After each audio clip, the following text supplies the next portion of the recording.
The Ozone. Welcome to the Ozone Podcast with Jaguars Senior Writer John Oehser.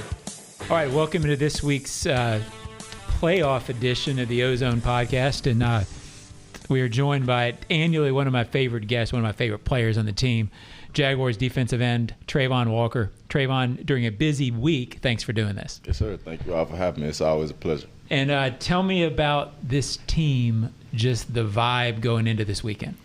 Man, just the vibe on this team, it's a great vibe as far as from coaches, players, things of that nature. Everybody gets along well, I feel like, pretty much in my opinion. But this week alone, we all know it's a want-to-know mindset coming into this week. So we're definitely still building off of the things that we've been doing all year, good and the bad things. We're just putting everything together to what we get on the field. We can go out there and play to our best potential and win this game. Now, every team I've been around says publicly that there's camaraderie, but I don't think you can be around this team and not feel like this is something different than you usually experience in professional football, maybe even in college. What has made this so special about the way you guys get along? Oh, man, I really think for us what it really is, like, we do a lot. Like, last year we always said we had a good camaraderie amongst team. We still did some things outside of the building, but this year I really feel like it's certain things that we do on certain days throughout the week, right. Whether it be like ordering food just for like a different position group or whatever it may be. On certain days, we might go to a teammate's house, watch a little extra film, right. Have some food, cater, things of that nature. So that's why I really say the camaraderie amongst each other, like the bond is really there amongst. Who led that? Was that a player who sort of said we're going to start doing this? Was it coaches saying it, or did it just sort of happen? No, it really just happened. Like, it was things that we was doing throughout in previous years. It's just we wasn't as consistent with it as we have been this year. I think that's what it's really been this year, is the consistent part of us just doing these things week in and week out. Gotcha. One thing that it's sort of off topic, but DaVon Hamilton, and again, this does not flow within the course of this interview, but he has been such a force, and I know you play alongside him. What is it about his game that has been so special this year for stopping the run? Man, DeHam, he was one of those guys that does a lot of things that goes unnoticed. As far as week in and week out, he's one of the ones that's getting double teamed just about every play. And as far as somebody who mainly plays early down snaps, and he knows he's coming into a game taking on the hard responsibility out of the D-line every week in and week out. And for him to be able to keep his same mindset to where he knows he's going to go out there and double team, whether it's a double team block, and if he does finally get that one-on-one, he knows he's going to destroy it. But what really makes it so special, he's a fun guy to be around. He practices very hard, he plays hard, and you know you're going to get the same D-Ham every day, week in, week out. The whole "it's about us" mindset, you sort of, in a way, personified that when you sort of said, "Hey, we don't need any new fans." 100%. Talk me through sort of that statement and where you come from on that. Yeah, so when I said it, obviously it was just, it was some things that was kind of in the air. Obviously, we like with the Jaguars, it's really never been as much respect as it should have been, I feel like, in my opinion, because we've always had great players and things of that nature. But one thing to why we wasn't getting that respect is because obviously we're losing. So we kind of got overlooked a little bit. But at this particular time when I said it, I just felt like it was to a point in the season, regardless of who we had played early on, I felt like we had put ourselves in a position to be talked about a little bit more. But once media outlets really wasn't talking about us, it really wasn't a big deal. It was just me more so saying, like, we're really not looking for the attention. We don't need it. I wasn't saying anything about our fans that we previously had or things of that nature, but because we always had fans that's been with us from day one. But it was mainly for the main media sources for times like this that we're at now, coming into the playoffs. Now you might start to see a lot more teams a lot more media outlets try to get on the bandwagon or whatever. That's mainly what that came from. And it was for us in this building. We all know it's us versus everybody in this building. We one whole collective. Anything that goes on outside of this building, what other people say, it really doesn't matter to us. do you have a sense for how fans sort of embrace that? Because they thought it was pretty cool. I mean, I have seen some things floating online and things of that nature, but man, like one of the things that's really been a fun thing to watch for me, or things that I've seen so far, is just the interaction amongst the fans that's been in the stadium, especially at home games, man. The fans, we have some rowdy fans, they can get rowdy, and I feel like that's something that we really do need. So with me saying everybody but us, that wasn't me saying anything about the fans that we already have, because we have some great fans now, and it's just been a pleasure to see. Got you. Do you, I mean, and I was going to ask this later.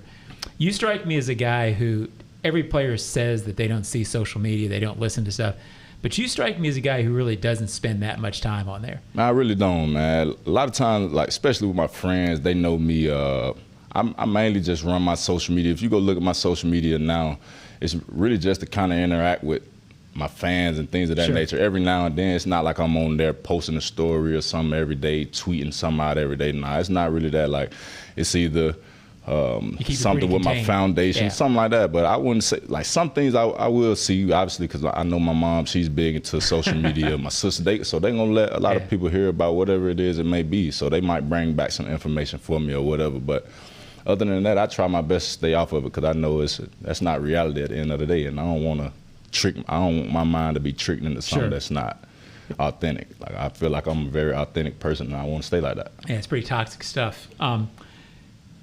You talked a little bit this week at your locker about big game experience, and it struck me as very interesting because 2 playoff games for a lot of this core. But you have a lot of guys who've been in big moments. 100%. You know, yourself, Travis, Trevor, they've played under the spotlight. Talk about that. Yeah, 100%. Like I said earlier in the week, we have a lot of guys on this team who has played at high caliber in championship games, whether it be NFL level, college level. I feel like if you've played in a championship game, you have some type of experience to know. With the moment. Yeah, right? with the stage that you're on. Obviously, the stage is really what it is, because obviously it's these 2 specific teams that's played to a certain standard to get to where they're at in the season. So it's no added pressure. It's just you teams having to go out there and do what they've been doing all year, let alone just continuously getting better from what they've done. And that's what really makes me say that too.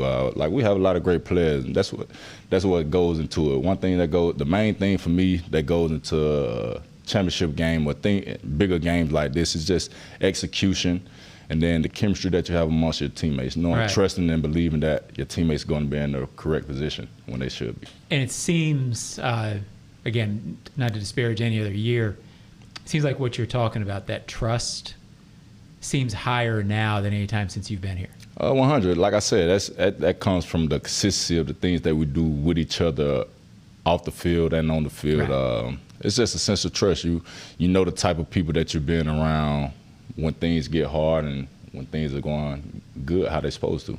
Now, you had missed, I think, 1 game earlier in your career, but this year you've had to deal with different stuff, maybe more than you ever have in your career. First of all, to put you on the spot a little bit, how tough playing with that cast early? Just tell me how difficult that was and how you had to get through it. Man, for me, that was real tough. Thinking back on it, like, I was talking with my parents about this and my siblings, things of that nature about it. It was just certain things that it's always going to be some type of adjustment that you have to make within whatever's going on in your life, whether it be an injury or whatever. But for me specifically, I had on the cast, obviously, and then with me trying to, obviously, I play on defensive line in the trenches, so I have to use my hands. Use that, right? With me being limited, I don't want to say because I didn't. I mean, I had a hand, but I was just limited with one hand. I really didn't have the strength that I always had throughout my whole process. Right. And for me, I feel like that's the type of player that I am. I'm a power player. I'm gonna try to dominate my wheel. I'm not really a finesse, but within that moment, I feel like it helped me in a sense too, to be able to kind of work different things from what I had from what I previously did. But it was nothing that I couldn't overcome. I feel like it just helped continuously build me into the man that I am today, to the player that I am right now. And I feel like I'm steady. As long as I'm getting healthy, I feel like I'm getting healthier and healthier every week to this point. And I feel like it's going to be going to get there. I'm going to continue to strive. Is there a part for of you that just says, "Hey, my teammates need me out there. 100%. I'm going to be out there." That was the toughest thing for me too. I would say it's just coming in the building, getting treatment. That wasn't enough for me. Doing my little rehab, that wasn't enough. Like I see my guys out here doing a lot of hard work, and then I just see all the time and effort that's put into what goes into a game. And I'm like, man, it's something in me that just wouldn't allow me to just sit out, knowing that I still could be available a little bit, regardless of if I'm all the way 100%. Yes, you want to be 100% in the NFL because it's a production league, but I just couldn't see my guys go out there in certain instances they may need me, and I just wanted to be there for them. That's the type of person I always want to be there for my brothers, regardless of if I'm down on my last or whatever. I'm that type of person. Gotcha. Played inside a little more in the last 3, 4, 5 weeks. Tell me about that. Do you like it? Does it play to your strengths? I definitely like it. I say it has its pros, and I wouldn't even say I don't know too many cons of it, but it has some pros within it. I feel like it keeps a lot of offenses guessing as well. For me, I can take advantage of some opportunities where quickness and things of that nature amongst guards. I feel like that plays a big factor. So I mean, it's definitely things that we can. It kind of keeps teams guessing in a sense. So they really can't just game plan for me playing on this side, Josh on this side, and then Eric in the middle. So it definitely keeps teams guessing for sure. Kemp's talked some in recent weeks about your ability to play. I mean, sort of remarkable. You play inside, you play the edge, and then there's times you're in coverage. You're chasing. How much pride do you take in being able? I mean, that's a remarkable versatility. Big deal for you. Man, for me, I'm just that type of guy. Whatever I need to do to help my team win, that's what I'm going to do. Obviously, you look at where I was drafted in the draft. I was drafted at that position because of the things that I had done previous to that. I played for everything from a 0 nose all the way out to a 9 technique. So now it's just me being able to put all of that on display at this level to show people that I can play anywhere on the field if I want to. Whatever I want to do, I can do it.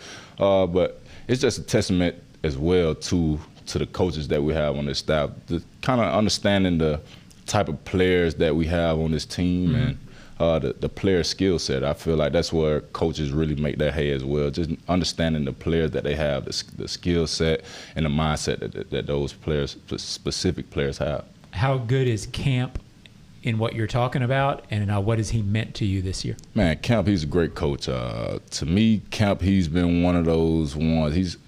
He really doesn't even act like a father figure, but you can tell that he's one of those guys who he genuinely wants the best for you and on the field and out the field, and he's going to coach you like it. Once you're out of the space of maybe on the field, once you just walking around talking or whatever, you get that sense of like, man, he's just a great guy overall. He wants nothing but the best for anybody around him, starting with himself too. He doesn't tell us to do anything that he wouldn't do himself as well. And the type of things that he say, the things that he have us watch, it translates with me as well, because Kemp, he's a hard-bodied man. That's something. Since he first got here, man, he's been one. Like I say, I feel like his energy is a part of is some of the main reason that the energy is how it is in this whole complete and the whole entire building. I got you. Very cool. Couple of just stuff I've always wondered about and never asked you. Biggest hit you've ever had? What's your favorite hit in the NFL? Favorite hit? Because you've had some where they're pretty jarring. Man, I really couldn't even. I don't know. It's so routine. That you don't it's not one that just really jumps off the table to me right now. But playing with that kind of violence is something you take pride in. 100%. That I like wreaking havoc. I like going out there making plays and posing my will on other people, and I feel like that's something that I'm going to continuously do as long as my body allows me. Like I said, it's really not a play that just jumps off the table to me. You've talked some about this, but I've never really asked you. What's your relationship with Josh mean to you? Man, 4 years. I always say this because this is a question similar that I always get, but the relationship that me and Josh had is very remarkable. It's something that I really cherish. Something I never take for granted. Even 40 years from now, Sure. I always look back on the moment, the conversations, and the things that we just talked about, regardless if it be football or off the field. Josh, he's really been there for me, and I try my best to be there for him as well. But it's just like little things the little conversation we always have, I never take it for granted. And I know he's in my corner Right. for the best interest of me as well. You've always been on good teams. You're obviously on great teams at Georgia. High school teams were good. After last year and the finish to 23, do you have an appreciation more now for how hard it is to win? I mean, is this? I always had an appreciation, especially once I was in college, I always had appreciation for winning. Obviously, I might have got spoiled a little bit Sure. coming from college with the winning aspect, but it's never a moment that I take for granted. As far as the type of person that I am, I might not show it a lot as far as expression, emotion, Right. emotional type of person, but I guarantee you, and whatever moment it is when it comes to winning, I'm always excited for my brothers. I'm always happy. I love that feeling. So it was never a moment that I didn't take it for. I never took it for granted. What does it mean as somebody who was drafted number 1 overall and who's sort of seen ups, downs, to be part of this that feels like building, sustainable, entering a pretty significant time?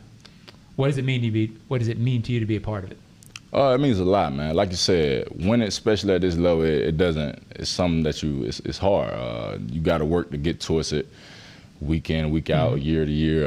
It's not guaranteed at this level. But for me, just being in the position that I've been, it showed me a lot to where you just have to take advantage of the moments. Right. Or like we always say in this building, be where your feet are. Take advantage of the moments while you're presented with the moment, because it's not promised. Tomorrow, Sure. nothing is promised. Tomorrow isn't even promised. That's something people always ask me, how you doing? I wake up, I tell them I'm doing great. I can't complain. Right. I'm blessed with another opportunity. So we've been blessed with this opportunity. We make it to the playoffs. So this is something that you have to go, when we say 1-0 mindset, you have to come into it with that mindset every day, knowing that whatever it is isn't promised tomorrow. Gotcha. The last thing we do, you're familiar with it. I call it the Ozone 5. It's 5 quick questions. Have some fun. Travon Walker, what was your last binge watch? My last binge watch was The Chi. Okay. What was that? It's a TV series on Hulu. I want to say I watched it on Hulu. It's just basically about the upbringing of some kids and some family members in Chicago. Gotcha. Oh, The Chi. I'm sorry. Gotcha. Pre-game ritual, if you have one. I'm really not a big ritual guy, but one thing I do tend to do before a game, I just probably take no more than 3 laps around the field after I do whatever I have to do. Just listening to music, filling out the grass. That's really about it. I'm really not a big ritual guy when it comes to before a game. 3 laps would be my entire day. You realize that? Hey, sometimes you just got to go out there and get a feel of the grass and to see what the wind is like. It's got to go. It's kind of a fun one. Last time you mowed a lawn? Last time I mowed a lawn. Because for people who don't know, this was a big deal for you. Yeah, man. So I'd probably say about 2 years ago. Okay. And that's a long time for me. Okay, gotcha. Because your dad used to have you mow the lawn. That was a big story. And I was wondering if you just said, okay, no more. I'm always paying for that now. I wouldn't say if I didn't have to pay somebody to mow the lawn, I would not do that. But I'm always, how this business is. I'm always away by the time I get home. Sure. It's dark, so I don't really be having time. So now I'm definitely going to pay somebody. I got you. I don't have another choice. Well, you've earned that much. So your go-to show when you were a kid growing up? Go-to show. Man, I was a big Martin. I was a kid watching Martin. Okay. I wasn't supposed to be watching it, but I say Martin. I like Drake and Josh. Okay. Sweet Life of Zach and Cody, things of that nature. I think Drake and Josh was Trevor's go-to. Yeah, that was one of those ones. Yeah. Your go-to athlete, the athlete you most enjoy watching or want to see? Football. Either way. So I'm a big Kobe Bryant guy. Mentality, I love his mentality, how he played the game. I'm a basketball guy as well. And then Ray Lewis. Those are 2 people that I just feel like their mindset is totally different from a lot of people, and that's kind of why I tended to. Obviously, they're great players. Everybody kind of looked up to them, but for me, it was more so their mindsets. And I mean, I wouldn't say they're the perfect people, but those are people that I kind of would want to model my life off of. there's been people in this chair this year who swear they're the best basketball player on this team. I mean, they should say that, but they know it's not true. They know that's not true. Fair enough. I told you before, Travon, I always enjoy when you come on this. Always appreciate your time, especially during the playoff week. Travon Walker, thank you very much. Yes, sir. Thank you so much. Appreciate it, buddy. Thank you. Have a good one.